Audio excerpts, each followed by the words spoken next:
Welcome. Today we will talk about the Jallianwala Bagh or Amritsar massacre which occurred on Sunday 13th April 1919. On this day, a large peaceful crowd gathered at Jallianwala Bagh, a public garden in Amritsar, Punjab, during the annual Vaisakhi fair. The assembly aimed to protest against the oppressive Rowlatt Act, which allowed the British colonial government to imprison anyone suspected of sedition without trial, and to demand the release of two prominent pro-independence leaders, Dr. Saruddin Kichlu and Dr. Satyapal, who had been unjustly arrested. As the crowd swelled, temporary Brigadier General Reginald Dyer made a fateful and brutal decision. He arrived with a contingent of soldiers from the Gurkha and Sikh regiments of the British Indian Army. Recognizing that Jallianwala Bagh was a confined space surrounded by high walls and buildings on three sides with only one narrow exit, Dyer saw an opportunity to deliver a harsh message to the Indian populace. He strategically positioned his troops to block the sole exit, effectively trapping the thousands of men, women, and children within. Without issuing any warning or attempting to disperse the gathering peacefully, Dyer ordered his troops to open fire on the unarmed crowd. The soldiers, obeying his command, unleashed a continuous barrage of bullets aimed directly at the densest part of the assembly. Panic and chaos ensued as people desperately tried to flee, only to find themselves hemmed in by the enclosing walls. The relentless gunfire continued for about 10 minutes, with Dyer ensuring that his men fired until their ammunition was nearly depleted.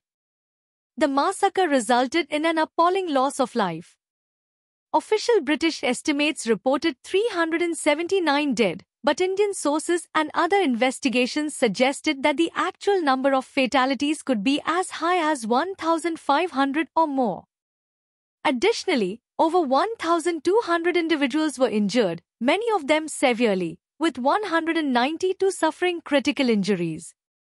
This brutal act of violence shocked the world and ignited widespread outrage, becoming a pivotal moment in the Indian struggle for independence. The Jallianwala Bagh massacre underscored the ruthlessness of British colonial rule and significantly bolstered the resolve of Indian nationalists to seek complete independence from British domination. The sheer brutality and lack of accountability displayed in the Jallianwala Bagh massacre left the entire nation of India in shock, leading to a profound loss of faith among the general public in the United Kingdom's intentions. The massacre drew widespread condemnation, including from Winston Churchill, the Secretary of State for War, who described the attack as unutterably monstrous. During a debate in the UK House of Commons on 8 July 1920, members of Parliament voted overwhelmingly against Dyer, with 247 voting to censure him and only 37 in his favour. Despite this condemnation, the inquiry into the massacre was largely seen as ineffective, and Dyer initially received praise from some quarters in Britain. This response only intensified the anger and resentment among the Indian populace.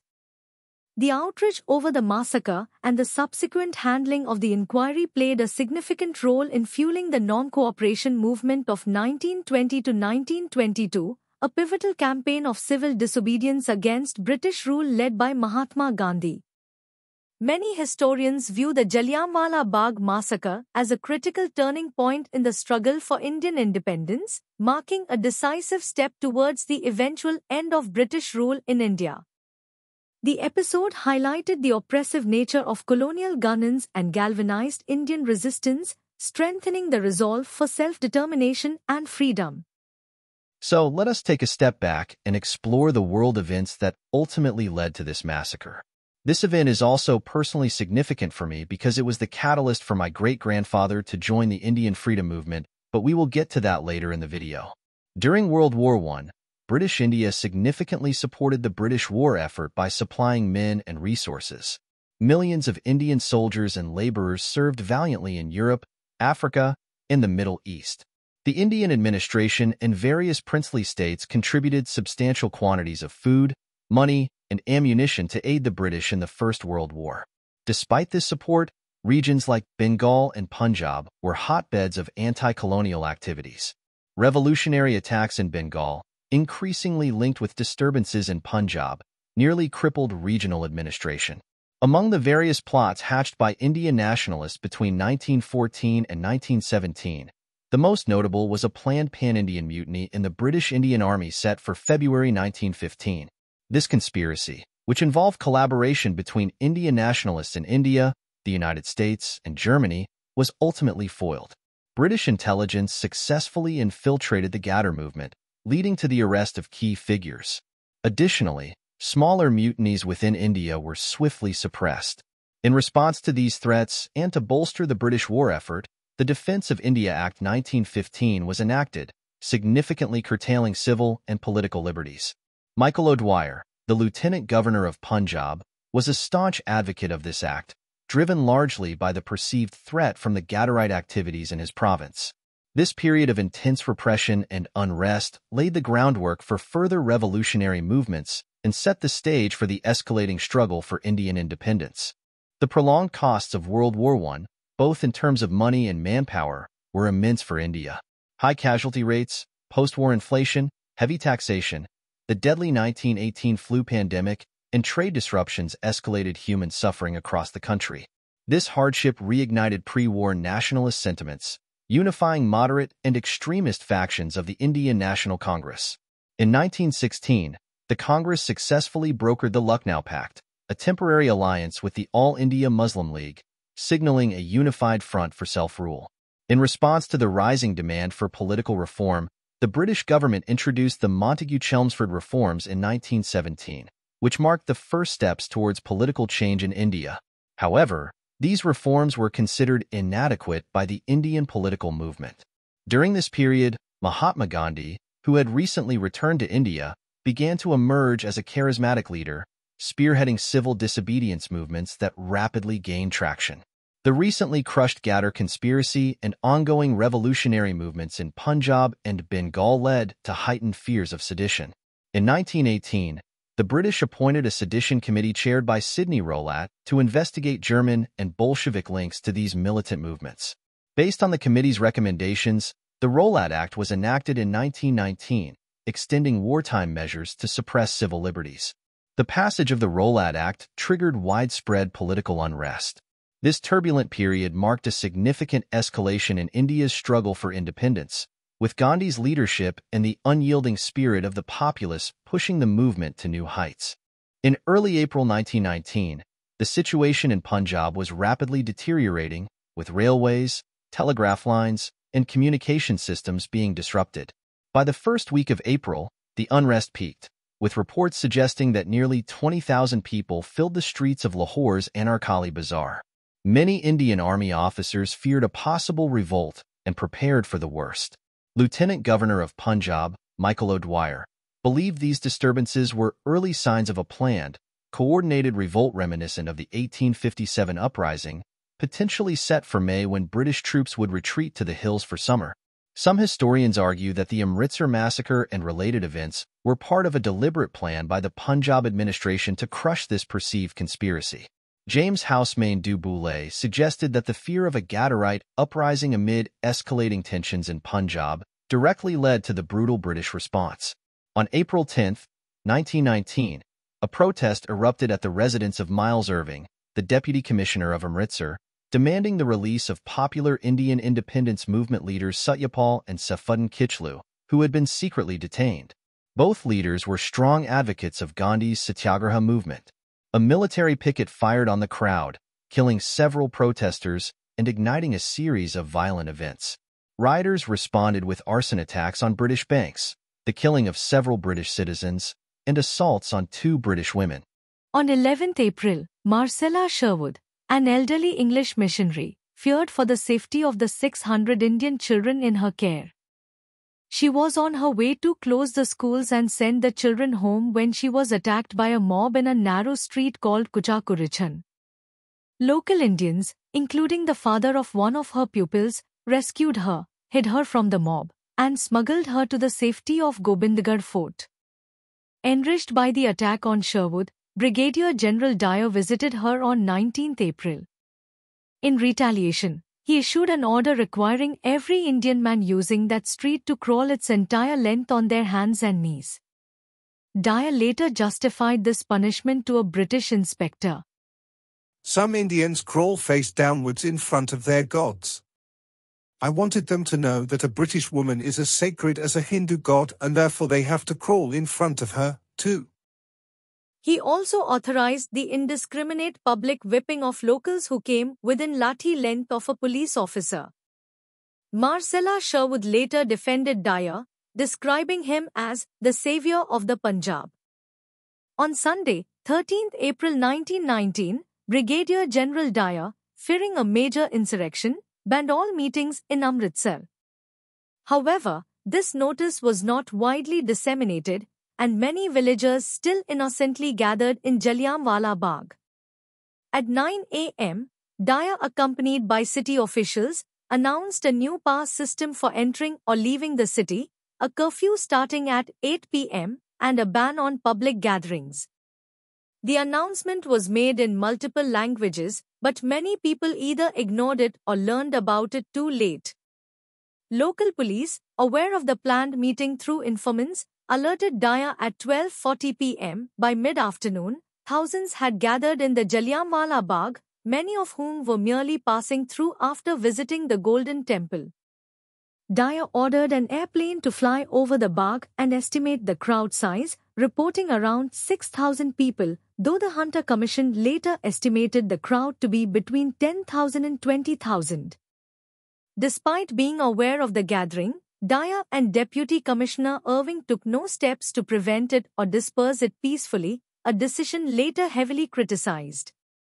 At 5:30 p.m., Dyer arrived at the Bagh with 50 troops armed with .303 Lee Enfield rifles and 2 armored cars equipped with machine guns, which couldn't enter the compound due to narrow entrances.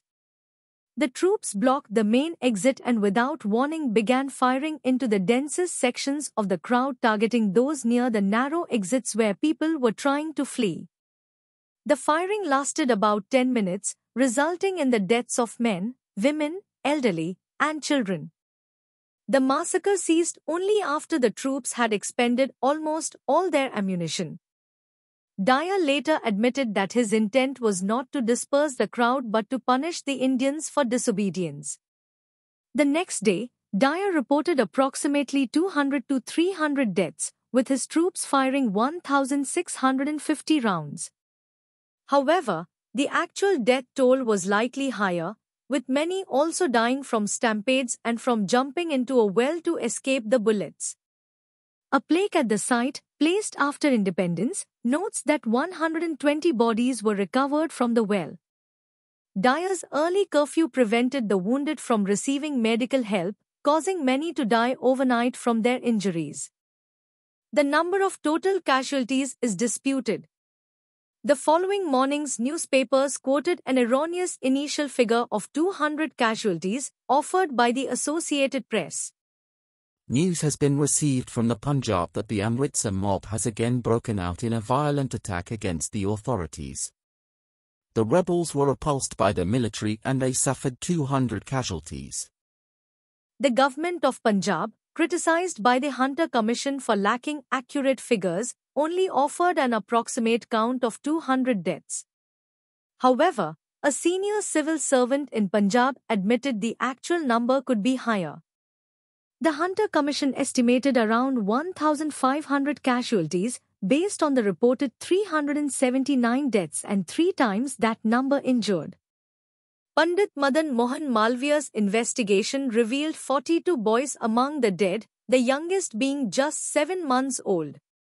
In July 1919, 3 months post-massacre, officials attempted to identify the deceased by inviting residents to provide information, but fear of being linked to the meeting hindered participation, leaving the information incomplete.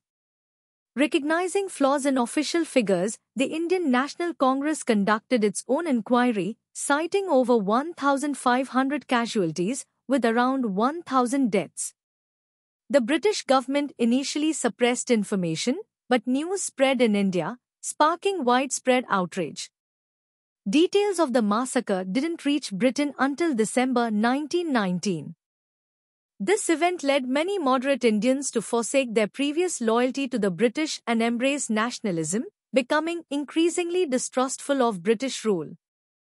Among them was my great-grandfather, Bhagat Ram Shukla, who resigned from his position as a school headmaster to join Mahatma Gandhi's non-cooperation movement. He became a firm believer of Satyagraha and participated in the Salt March. He was arrested numerous times by the British and sentenced to hard labor in jail. He accompanied Mahatma Gandhi for the Simla Conference in summer of 1945 and was the president of Ambala Congress Committee for 25 years. Today a road crossing in Ambala, Punjab is named in his honor. His statue stands in Shukla Chowk honoring his work for the Indian freedom movement. Rabindranath Tagore learned of the Amritsar massacre by 22 May 1919. He attempted to organize a protest meeting in Calcutta but ultimately chose to renounce his British knighthood as a symbolic act of protest.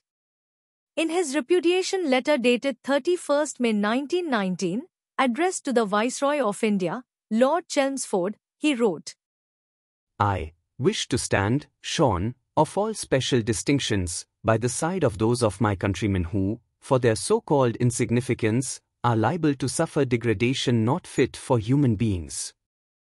On October 14, 1919, following orders from Secretary of State for India Edwin Montagu, the Government of India announced the formation of the Hunter Commission, officially known as the Disorders Inquiry Committee. Named after its chairman, Lord William Hunter, the commission aimed to investigate the recent disturbances in Bombay, Delhi, and Punjab, their causes, and the measures taken to address them. On November 19, Dyer was ordered to appear before the commission. Despite advice from his military superiors to have legal representation, he chose to appear alone. Questioned by Lord Hunter, Dyer admitted he knew about the Jallianwala Bagh meeting at 12:40 p.m. but did not try to stop it. He stated he went to the Bagh with the intention of opening fire if a crowd was present. He told the commission, I think it quite possible that I could have dispersed the crowd without firing, but they would have come back again and laughed, and I would have made, what I consider, a fool of myself. He also stated his belief that the crowd in the Bagh was one of rebels who were trying to isolate my forces and cut me off from other supplies. Therefore, I considered it my duty to fire on them and to fire well. On further inquiry, Dyer stated that he would have used the machine guns on his armored cars if there had been space to drive them into the Bagh. He admitted that he intended to maximize casualties. Dyer stated that his goal was to instill terror throughout Punjab and diminish the morale of the rebels. He didn't stop shooting when the crowd began to disperse because he believed it was his duty to keep firing until the crowd was completely gone, thinking minimal shooting would be ineffective. He continued until nearly all the ammunition was used. He also admitted that he made no effort to tend to the wounded after the shooting. Certainly not. It was not my job.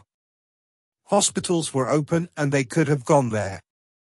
The Commission's report concluded that the lack of an initial notice to disperse from the Bagh was an error, and the length of the firing was a grave mistake.